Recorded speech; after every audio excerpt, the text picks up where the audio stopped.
আসসালামু আলাইকুম dear viewers, English language হাববিডি থেকে সবাইকে স্বাগত জানাচ্ছি আমার আজকের ভিডিও লেকচারে। আমার আজকের ভিডিও লেকচারটি হচ্ছে solution to English questions with explanation. আমি আজকে 12th NTSC এর স্কুল লেভেলের কোয়েশ্চেনগুলো ব্যাখ্যাসহ সমাধান করে দিব। ভিডিওটি শেষ পর্যন্ত দেখুন, আশা করি উপকৃত হবেন ইনশাল্লাহ। ভিউয়ার্স, আমার দুটি ফেসবুক পেজ এবং ইউটিউব চ্যানেল লিঙ্ক দেওয়া আছে। পেজ দুটিতে লাইক দিন এবং চ্যানেলটি সাবস্ক্রাইব করুন, আর নিয়মিত আপডেট পেতে বেল আইকনে ক্লিক করে রাখুন।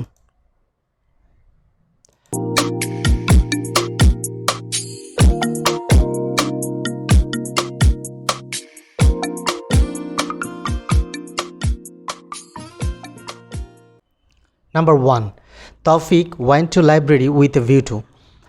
তো আমরা জানি যে বেসিক্যালি টু এর পরে ভার্বের বেস ফর্ম ব্যবহৃত হয়, কিন্তু যে with a view to, look forward to, get use to, habituated to, accustom to, inure to, বিভার প্লাস ইউজ টু, এগুলোর উপরে ভার্বের সাথে আইএনজি যুক্ত হবে।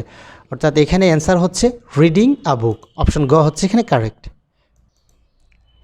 Number 2, hardly had we reached school. তো এখানে আমাদেরকে বাকি যে ক্লসটি সেটি ব্যবহার করতে হবে।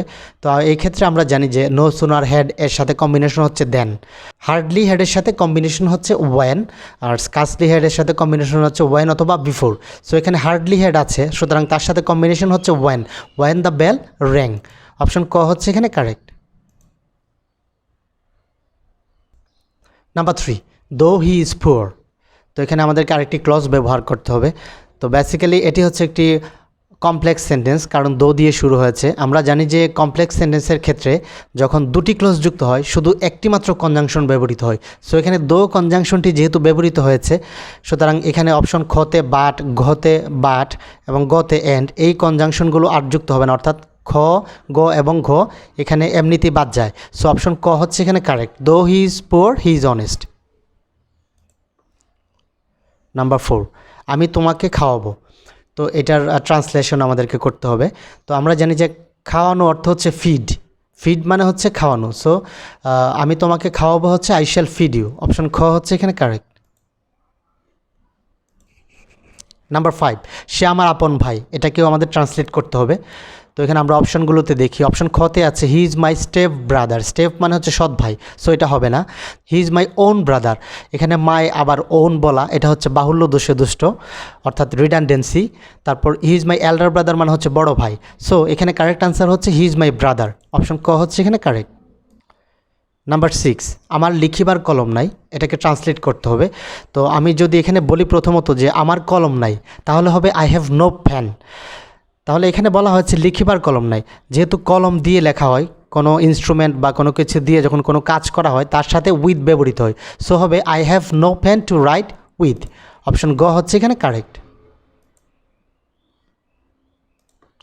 Number 7, the adverb form of heart is. তো হার্টের অ্যাডভার্ব ফর্ম কোনটি? তো হার্টের ভার্ব ফর্ম হচ্ছে হার্টেন, আর অ্যাডজেক্টিভ হচ্ছে হার্টি, অর্থাৎ জাস্ট একটু ওয়াই যোগ করতে হবে, আর অ্যাডভার্ব হচ্ছে হার্টিলি, অপশন ঘ হচ্ছে এখানে কারেক্ট।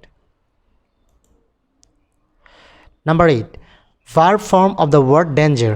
আমরা জানি যে ডেঞ্জার এর ভার্ব হচ্ছে এন্ডেঞ্জার, অপশন ঘ হচ্ছে এখানে correct. Number 9, noun form of the word long is. তো লং হচ্ছে একটি এডজেক্টিভ, এটার নাউন ফর্ম হচ্ছে লেংথ, LENGTH, যেটা আছে অপশন কতে। Number 10, the Padma is one of the biggest reverse in Bangladesh. তো এটাকে পজিটিভ করতে হবে, এটা হচ্ছে সুপারলেটিভ আছে, বিগেস্ট যেহেতু আছে এটা সুপারলেটিভ। আমরা জানি যে ওয়ান অফ দিয়ে যদি শুরু হয়, এই সুপারলেটিভ সেন্টেন্সকে যখন আমরা পজিটিভ করব তখন ভেরি ফিউ দিয়ে শুরু হবে। তো ভেরি ফিউ রিভার্স, তো নাউনটি বসলো very few rivers in Bangladesh. এখন ব্যাপার হচ্ছে যে এখানে ইজ হবে না আর হবে। তো যেহেতু বাংলাদেশ এখানে সাবজেক্টের হেড ওয়ার্ড নয়, সে সাবজেক্টের হেড ওয়ার্ড হচ্ছে এখানে প্রিপোজিশন আছে তার পূর্বে, অর্থাৎ রিভার্স। সো এটা হচ্ছে প্লুরাল, যেহেতু প্লুরাল তার সাথে আর ব্যবহৃত হবে, very few rivers in Bangladesh are as big as the Padma, option খ হচ্ছে এখানে correct. Number 11, every mother loves her child, এটাকে নেগেটিভ করতে হবে। তো এভরি দিয়ে শুরু হওয়া সেন্টেন্সকে নেগেটিভ করতে হলে দেয়ার ইজ নো তারপর বাট ব্যবহৃত হয়।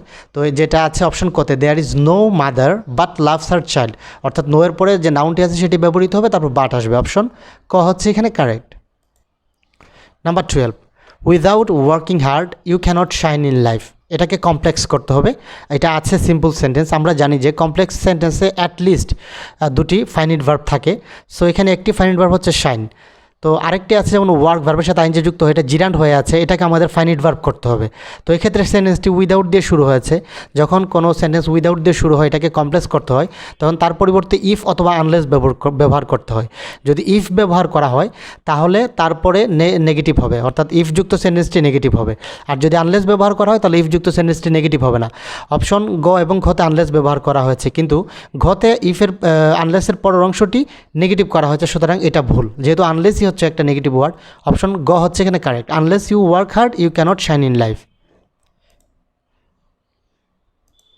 Number 13, if you wanted I dash, ব্র্যাকেটে আছে হেল্প ইউ।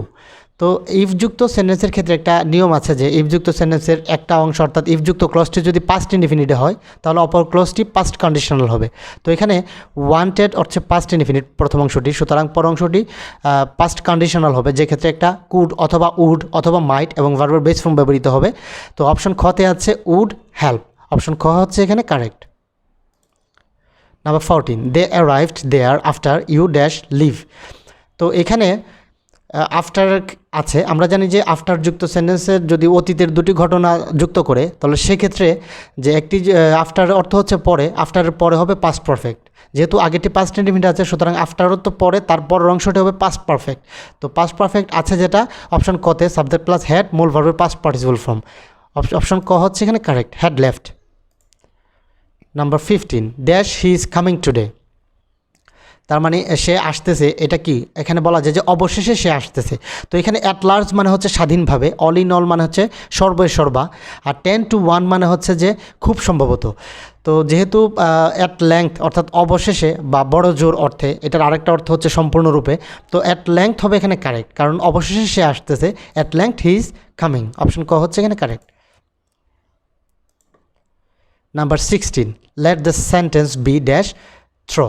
তো এখানে আমরা জানি যে be, being, been, have, has, had এগুলোর পরে মূল ভার্বের পাস্ট পার্টিসিপল ফর্ম ব্যবহৃত হয়, অর্থাৎ বি এর পরে ভার্ব আছে পেন, এটার পাস্ট পার্টিসিপল ফর্ম হবে।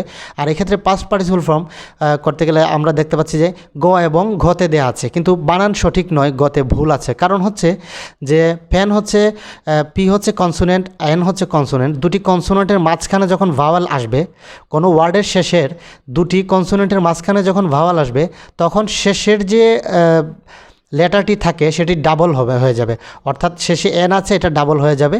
সো অপশন ঘ হচ্ছে এখানে correct, pant. Number 17, a dash in time saves 9। তো এটা হচ্ছে একটা প্রবাদ থেকে নেওয়া হয়েছে। আমরা জানি যে এই প্রবাদটি হচ্ছে এ স্টিচ ইন টাইম সেভস 9, সময়ের 1 ফোর অসময়ের 10 ফোর। তো স্টিচ বানানো হচ্ছে STITCH, অপশন গ হচ্ছে এখানে correct. Number 18, the man was dash for murder. তো এটা গুরুত্বপূর্ণ একটি সেন্টেন্স। তো এখানে হ্যাং এর ব্যবহার আমাদেরকে করতে হবে। আমরা জানি যে হ্যাংয়ের দুটি পাস্ট পার্টিসিপল আছে, একটা হচ্ছে হাং HUNG হাং, আর একটা হচ্ছে হ্যাংড HANGED হ্যাংড। তো এই দুটির মধ্যে, আর এখানে অপশন ঘতে বানান ভুল আছে, সো এই দুটির মধ্যে একটি ব্যবহৃত হবে। তো কোনো কিছু নর্মালি ঝুলিয়ে রাখা বা কোনো কিছু টাঙিয়ে রাখা অর্থে আমরা হাং ব্যবহার করি, কিন্তু ফাঁসিতে ঝোলানো বা মৃত্যুদণ্ডর জন্য ফাঁসিতে ঝুলিয়ে মৃত্যুদণ্ড কার্যকর করার ক্ষেত্রে হ্যাংড ব্যবহৃত হয়। যেহেতু এখানে মার্ডারের জন্য তাকে ফাঁসিতে ঝুলানো হয়েছিল সেই অর্থে এখানে অপশন গ হচ্ছে correct, hanged. Number 19, he speaks as if he dash a man. তো এখানে ক্লু যেটা আছে সেটা হচ্ছে অ্যাজ ইফ। আমরা জানি যে অ্যাজ ইফ যুক্ত সেন্টেন্সের একটি অংশ যদি প্রেজেন্ট ইনডিফিনিট হয়, আমরা দেখতে পাচ্ছি যে প্রথম অংশটি প্রেজেন্ট ইনডিফিনিট আছে সাবজেক্ট প্লাস ভার্বের প্রেজেন্ট ফর্ম, সো অপর অংশটি হয় পাস্ট ইনডিফিনিট। তো এখানে পাস্ট ইনডিফিনিট হিসাবে বি ভার্ব ব্যবহার করতে হবে আমাদের। আমরা জানি যে পাস্ট ইনডিফিনিট টেন্সে বি ভার্ব হচ্ছে ওয়াজ অথবা ওয়ার। তো যেহেতু এটি হচ্ছে এক ধরনের আনরিয়াল পাস্ট, যে সেন্টেন্সগুলোর অর্থ এগুলো বাস্তবে সম্ভব নয়, তো এইসব ক্ষেত্রে সাবজেক্ট যেই থাকুক সবসময় বি ভার্ব হিসাবে ওয়ার ব্যবহৃত হয়। সো এখানে অপশন ক হচ্ছে correct, war a man. Number 20, the synonym of the word witty is. তো উইটি মানে হচ্ছে চালাক চতুর।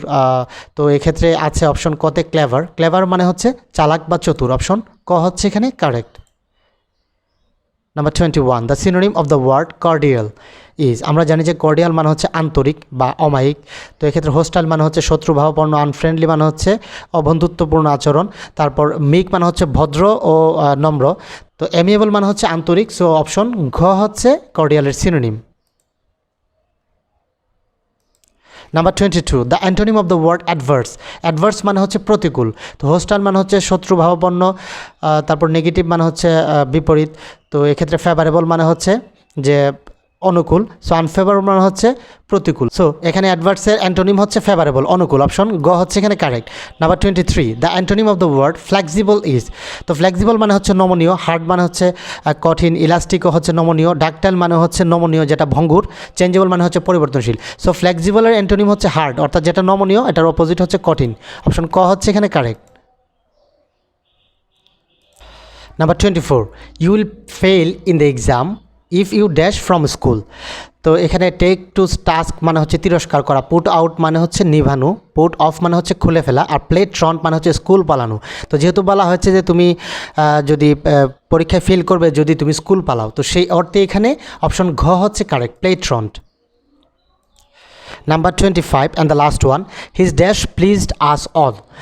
তো এখানে যে ফ্রেজগুলো আছে বা ইডিয়মগুলো আছে সেগুলোর অর্থ আমরা জেনে নিই, কারণ কোনটা দিয়ে প্রশ্ন আসে বলা যায় না। স্লো কোচ মানে হচ্ছে অলস ব্যক্তি, সিলভার স্পুন মানে হচ্ছে যে প্রচুর সুযোগ সুবিধার মধ্য দিয়ে বড় হয়, আর ওয়েল অ্যান্ড ও মানে হচ্ছে সুখে দুঃখে।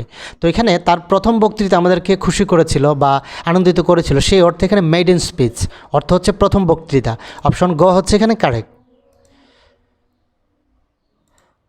So viewers, thank you for watching this video. যদি আমার এই ভিডিওটি আপনাদের ভালো লেগে থাকে তাহলে অবশ্যই একটি লাইক দিবেন, আর কোনো প্রশ্ন থাকলে সেটা কমেন্ট সেকশনে জানাবেন, আর অবশ্যই শেয়ার করে অন্যদের দেখার সুযোগ করে দিবেন।